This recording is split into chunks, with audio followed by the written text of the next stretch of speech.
Hello everybody, it's Sephiroth04 for another Top 13 for Collab Camerupt. This week we're going to be taking a look at my top 13 normal type Pokemon. It's going to be Pokemon from all 6 gens, including Megas. The only provision, I guess, is that normal has to be its dominant type. Essentially no birds. Also, if it's a dual type in some other way, if I consider it to be mostly normal as opposed to whatever the other type is, then it can go on the list. So without further ado, let's start with number 13. Number 13 is number 486 in the Pokedex, the colossal Pokemon Regigigas. Regigigas is a very interesting Pokemon. It has super high attack. It has slow start as its ability, which is really annoying, which is why it's lower on the list. But it's always been a really cool Pokemon in my eyes, just because of how tough it is to get it. I mean, you have to have all the, at least in the original Diamond and Pearl game, you have to have all the Regis, and you have to go to the Snow Point Temple and try to, navigate the puzzles and everything, and this statue comes to life. It's crazy. It just looks really cool. Also, it's covered in moss. It has this, just different ancient looking designs on it, and all around it's a really nice Pokemon, which is why it's my number 13. Number 12. Number 12 is number 115 in the Pokedex, the parent Pokemon Kangaskhan, also Mega Kangaskhan. Kangaskhan is a really fun Pokemon. I actually don't use it too much in the games, even with Mega Kangaskhan and its new ability, which I think is really cool actually. I haven't used Kangaskhan much. However, I have used it a lot in the Pokemon trading card game. The original Kangaskhan card, I believe it was a jungle set maybe, was really nice. It had a lot of HP, so you could send it out as a tank.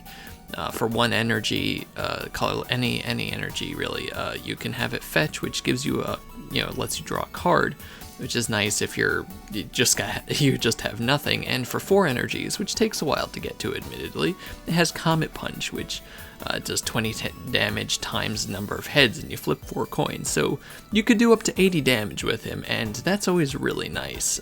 I've won many matches by Kangaskhan's luck. And it's just a very fun Pokemon. I say that, someone pointed out I say fun way too much, and I should try to explain myself more there, I guess. It has a nice representation in the anime.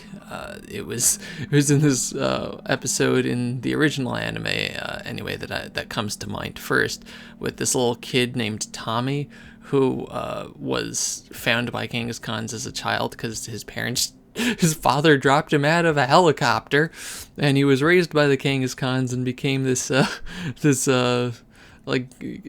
Tarzan type character. And the whole episode was just really corny and funny, and I enjoyed that a lot. Kangaskhan also is just very rare in the original games in the Safari Zone. It's hard to catch, almost as hard to catch as Chansey, maybe even harder. So I just really, it always stuck out to me as a elusive Pokemon, one that if you can actually get your hands on one, you were lucky, you were special. So that's why it's my number 12. Number 11. Number 11 is number 113 in the Pokedex, the Egg Pokemon Chansey. Oh, you guys are probably sick of me talking about Chansey at this point. I've talked about Chansey a lot, so I will not be going into great detail. Just the fact that, once again, it has great representation in the anime. I really like how much health it has. It's just really fun raising a Chansey and seeing its attack and defense being in single digits while its HP is triple digit, 9 attack, 300 health. It's also very nice if you give it an Eviolite, it becomes a defensive tank. Blissey and Happiny are also just very nice. I remember in Diamond and Pearl Versus with Mr. Waterwraith, I gave my Chansey Rock Climb. It can learn the HM Rock Climb, so just let's leave off with that image in your head of a Chansey using Rock Climb. And that's why it's my number 11. Number 10. Number 10 is number 52 in the Pokedex, the Scratch Cat Pokemon Meowth. Once again, Meowth is another Pokemon that I've talked about before. Great representation in the anime. it appears the most, aside from Pikachu, out of any other Pokemon, or really character, really. I mean, I guess the human character's Ash and Team Rocket, but it is the second most appearing Pokemon in the anime, and it's fun. It's a nice Pokemon. I remember farming it for money with its payday attack, but it really doesn't give you much, but it's still kind of funny to use. Even when your opponent uses it, you still get money at the end of the battle. You don't even let your opponent scoop up their own Pokemon's money. You use it yourself. You're just like, nope, mine, I win. It's all mine, mine, mine, mine. And I just always laughed at that. And I've talked a lot about Meowth, so once again, we're going to be keeping this short, and that's why it's my number 10. Number 9. Number 9 is number 572 in the Pokedex, the Chinchilla Pokemon Minccino. You may or may not know this about me, I love chinchillas so much. I got to babysit one of my friend's chinchillas a few summers ago for a few weeks, and it was the most adorable experience ever. It's just this cute little thing with like little hands and it gnawed at my watch in the most adorable way, and when you try to like coax it to do something, you either feed it like little bits of things like seeds or dried fruit, and it's just like takes a little bite and holds it in his hands, or you give it a dust bath. It's essentially this like cylindrical tube full of very fine sands that it uses to bathe itself because it doesn't use water, or it doesn't lick itself like a cat or whatever. So it just rolls around in this dust bath, and you see Chinchilla Nirvana. I love chinchillas, and that's pretty much why I love Cinccino and Minccino. I chose Cinccino over Minccino just because it's cuter in my opinion. Minccino is more luxurious, but I just really like the aesthetic. I can't say I've ever used a Cinccino in battle, but it's definitely one of the cuter Pokemon to me, and that's why it's higher on the list, but not as high as some of the other Pokemon that I actually do use. But it's just it's got the most cute thing, and that's why it has to be number 9. Number 8. Number 8 is number 493 in the Pokedex, the Alpha Pokemon Arceus, whatever you want to call it. Arceus, the god of Pokemon. It used its 1,000 hands to craft the universe, or something like that. It appeared as an egg in the middle of nowhere, out of nothing.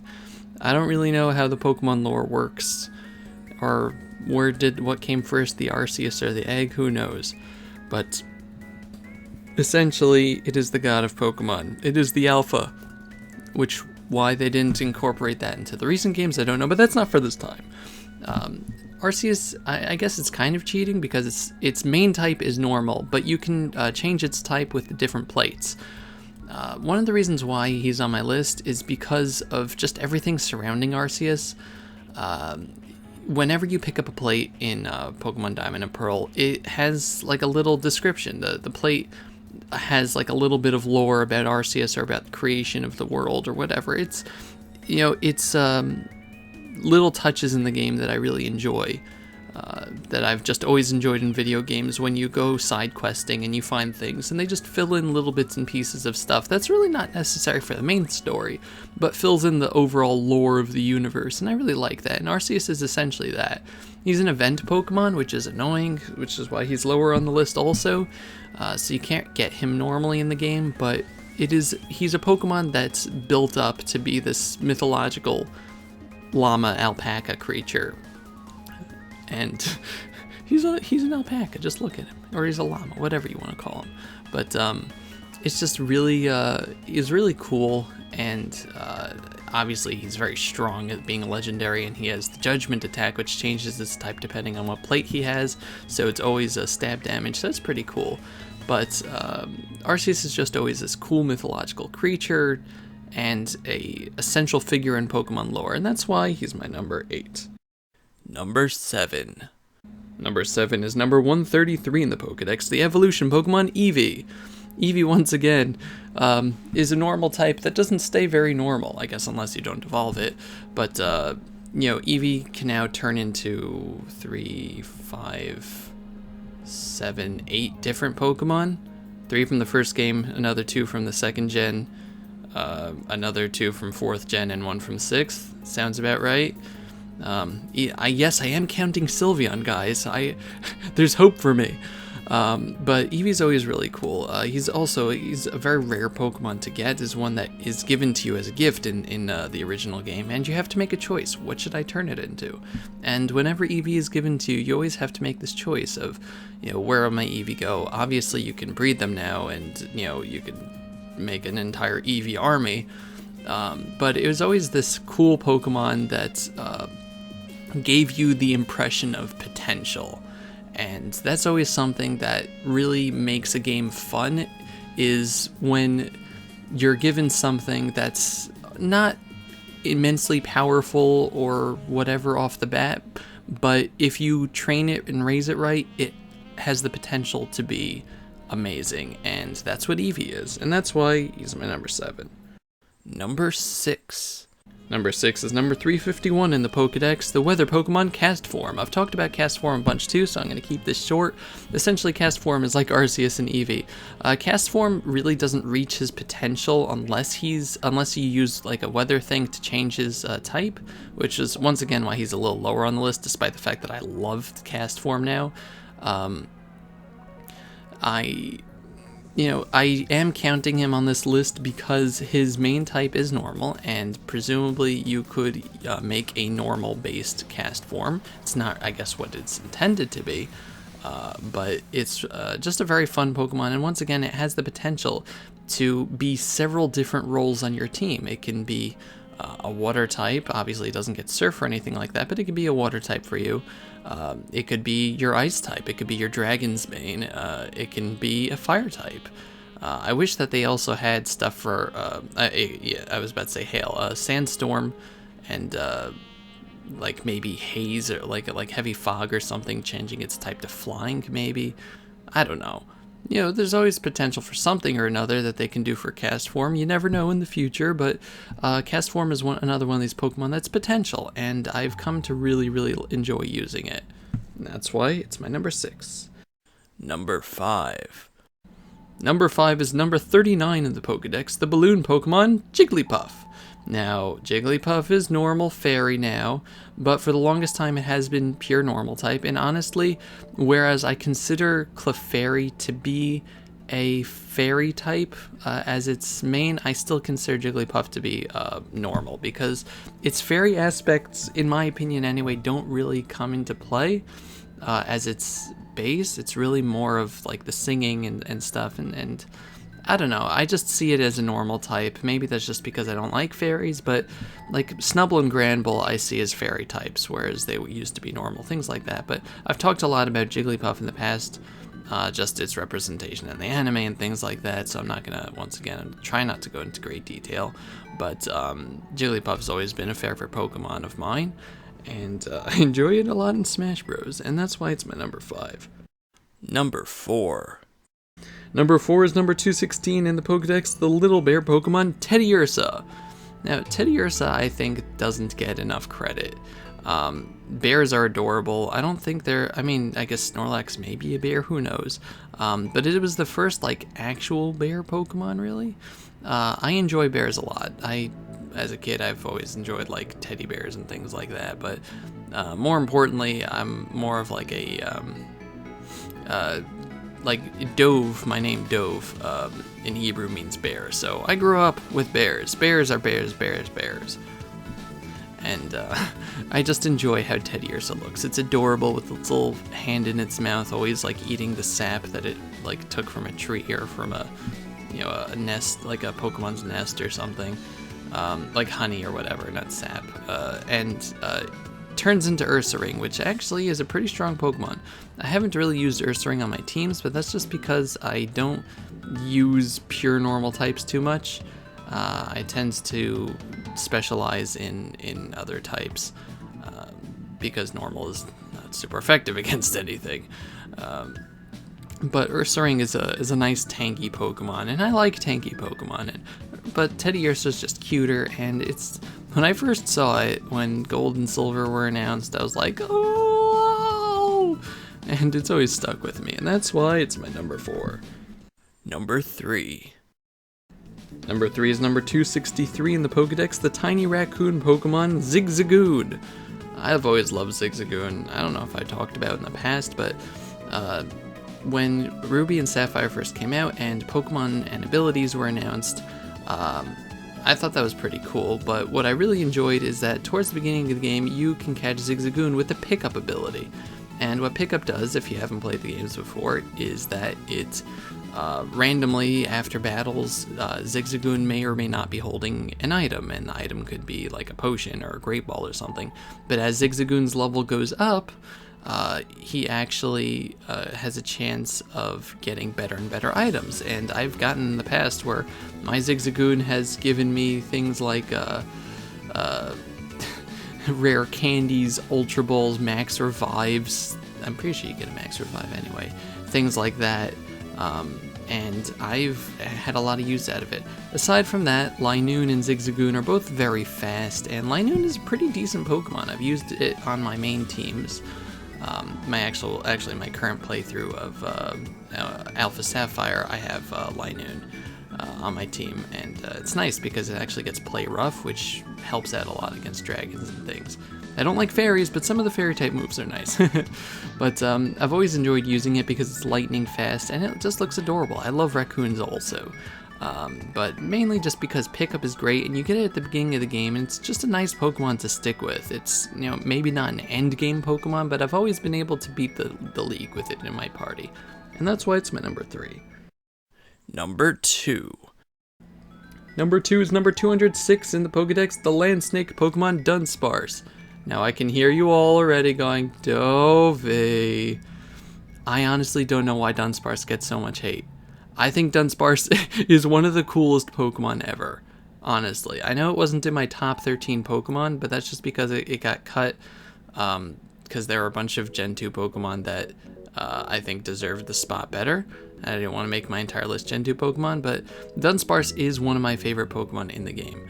When you first learn about it in Gold and Silver, it's this horrifically rare Pokemon that only appears of like a 0.1% chance or whatever it is, unless it's, or 1% chance, whatever it is, unless it's swarming, and then it's still horrifically small. But it's very hard to find, but so it once again, it has this mystique that Pokemon like Kangaskhan and Chansey have. But once you get to use it, it's not like an end game tier Pokemon, but it has really nice HP and attack actually. It learns a pretty decent moveset, and in X and Y you can actually catch Dunsparce fairly early in the game, and it's not particularly rare, which is kind of nice to actually let people know, oh yeah, Dunsparce exists. It's more forgotten than far-fetched, and it actually helped me out a lot. I had Dunsparce in my party for quite a long time in Pokemon Y, and it had moves like Rollout that was really, really useful against some of the earlier opponents in gyms, and the Dunsparce really kicked people's butts. I liked it a lot. And I just like how it looks. It's this adorable little snake. It uses its tail to burrow itself into the ground and try to hide away in caves and stuff. I don't know. It's just I've always just liked it. For some reason, Dunsparce gets a lot of hate. It seems to me anyway to be like the cat of Pokemon. I don't know. I don't know if that's a particularly nice way of putting it, but you have a lot of people that hate it, and personally, I think Dunsparce deserves Mega Evolution. That's just me, though. That's just me. I'm one of those people that says that unironically, believe it or not.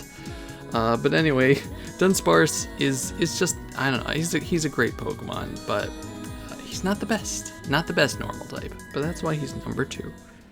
Number 1. Number 1 is number 143 in the Pokedex, the sleeping Pokemon Snorlax. I've talked about this Pokemon a bunch as well. I'm pretty sure he was on my top everything list. He was on my top everything list. He was on my top Gen 1 list, so I'm gonna keep this really short. Snorlax is awesome. He has great representation in the anime. He's a tank. He's hilarious. He has really, really funny parts in some of the manga, and it's all around just a really enjoyable Pokemon to have. And Munchlax is pretty cute too. But Snorlax is just always been my favorite normal type, you know, more than Dunsparce or Zigzagoon or any of those guys that I have used more. Snorlax is just, you know, from the first gen, and, you know, it just caught my heart at a, you know, young age, just being this awesome Pokemon that reminded me of myself, sleeping and eating a lot. Sadness. But anyway, that's why Snorlax is my number one. He's fantastic. I love him. So that's it. So thank you guys for watching and listening. Let me know what you think. Let me know what your favorite normal type is, or a few favorites, or whatever you want to say. Obviously, I didn't include like Pokemon's evolutions in the list or things like that. It was, you know, one Pokemon per family. Yeah, so let me know what ideas you guys have for future top 13s, and they will go into consideration. This has been Sephiroth4 with top 13 for Collab Cameron. Thank you very much for watching. I'll see you guys next time. Goodbye, everybody. Bye-bye.